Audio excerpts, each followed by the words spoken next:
بسم الله الرحمن الرحيم شهر رمضان الذي أنزل فيه القرآن هدى للناس وبينات من الهدى والفرقان فمن شهد منكم الشهر فليصم. ناظرین السلام علیکم ورحمۃ اللہ وبرکاتہ. یہ رمضان مبارک کا درس نمبر 4 ہے جو آپ کے سامنے پیش کیا جا رہا ہے. ناظرین، پچھلے درس میں آپ کے سامنے رمضان کی عظمت کے سلسلے میں کچھ باتیں رکھنے کی ہم نے کوشش کی تھی. انشاءاللہ آج کے اس درس میں رمضان کا مقام اتنا کیوں بلند کیا گیا ہے یہ سمجھنے کی کوشش کریں. ناظرین، احادیث کی روشنی میں پچھلے درس میں ہم نے آپ کے سامنے بتانے کی کوشش کی تھی کہ رمضان مبارک مہینہ ہے، بڑا مبارک والا مہینہ ہے. رمضان کا مہینہ جب بھی آتا ہے تو رمضان کے اندر اللہ تبارک و تعالیٰ جنت کے دروازوں کو کھول دیتا ہے، جہنم کے دروازوں کو بند کر دیتا ہے. اور رمضان کے مہینے میں اگر کوئی آدمی اللہ تعالیٰ کو راضی کرنے کے لیے ایک نفل عبادت اخلاص کے ساتھ میں کرتا ہے تو بقیہ مہینوں میں ایک فرض ادا کرنے کا برابر اس کو ثواب ملتا ہے. اس طریقے سے بہت سارے رمضان کے فضیلت، رمضان کے عظمت کے سلسلے میں آپ کے سامنے باتیں ہم نے رکھنے کی کوشش کی تھی. لیکن سوال یہ ہے کہ رمضان کا مقام اتنا کیوں بلند کیا گیا؟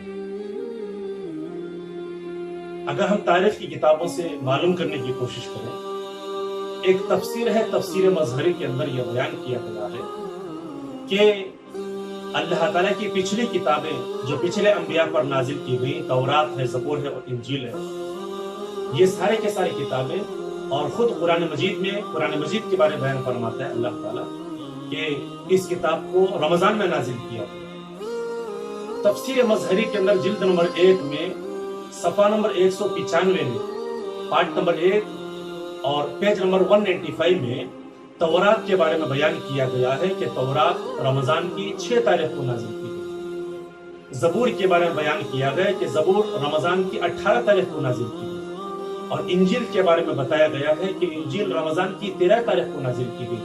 غالباً ایک حدیث میں یہ تذکرہ ملتا ہے کہ صحیفہ ابراہیم علیہ السلام پر نازل ہونے والے صحیفے یکم رمضان کو یعنی رمضان کی 1 تاریخ کو نازل کی. اور خود قرآن مجید میں فرماتا ہے اللہ تعالیٰ کہ شہر رمضان الذی انزل فیہ القرآن، رمضان وہ مہینہ ہے جس میں قرآن نازل کیا گیا. اگر تاریخ کے بارے میں معلوم کرنا چاہیں تو قرآن سورہ قدر میں واضح طور پر بیان فرماتا ہے کہ ہم نے قرآن کو شب قدر میں نازل کیا، انا انزلناہ فی لیلۃ القدر. تو پتہ چلا کہ رمضان کا مقام اتنا بلند اس لیے کیا گیا کہ رمضان میں قرآن کو بھی اور قرآن کے علاوہ جتنی کتابیں تھیں ان تمام کتابوں کو بھی رمضان کے مہینے میں ہی نازل کیا. یعنی اس قرآن کے نزول کی وجہ سے اس مہینے کا مقام کو اتنا بلند کیا گیا، اتنا اوپر اٹھایا گیا. ناظرین، ایک سوال یہاں پر پیدا ہونا ضروری ہے کہ جس کتاب کے نزول کی وجہ سے ایک مہینے کا مقام کو اتنا بلند کیا گیا ہے تو وہ کتاب کیسی عظیم کتاب ہوگی، یہ مجھے اور آپ کو لازمی طور پر سمجھنا ہے. یہ سوال میرے اور آپ سے اپنے آپ کو میرے اور آپ کے دل سے کرنا ہے. آئیے اس سوال کو ہم قرآن مجید سے ہی معلوم کریں گے، اس لیے کہ قرآن سارے مسائل کا حل ہے، سارے سوالوں کا جواب ہے. جو آیت میں نے شروع میں سورۃ البقرہ کی 185 نمبر کی آیت 185 نمبر کی آیت پڑھ کر کے سنائی، شہر رمضان الذی انزل فیہ القرآن، آگے اسی میں بیان فرمایا کہ رمضان وہ مہینہ ہے جس میں قرآن نازل کیا گیا. اور قرآن کے بارے میں خود اسی آیت میں بیان فرمایا ھدی للناس. میں نے شروع میں کہا کہ یہ کتاب کیسی معلوم کریں گے، تو یہ کتاب کہتے کہ ھدی للناس، یہ کتاب لوگوں کے لیے ہدایت ہے. وبینات من الہدی، اس میں واضح نشانیاں ہیں، روشن نشانیاں ہیں. اور والفرقان، حق اور باطل کی پہچان کو، فرق کو کھول کر کے بیان کرنے والی کتاب. قرآن مجید کے بارے میں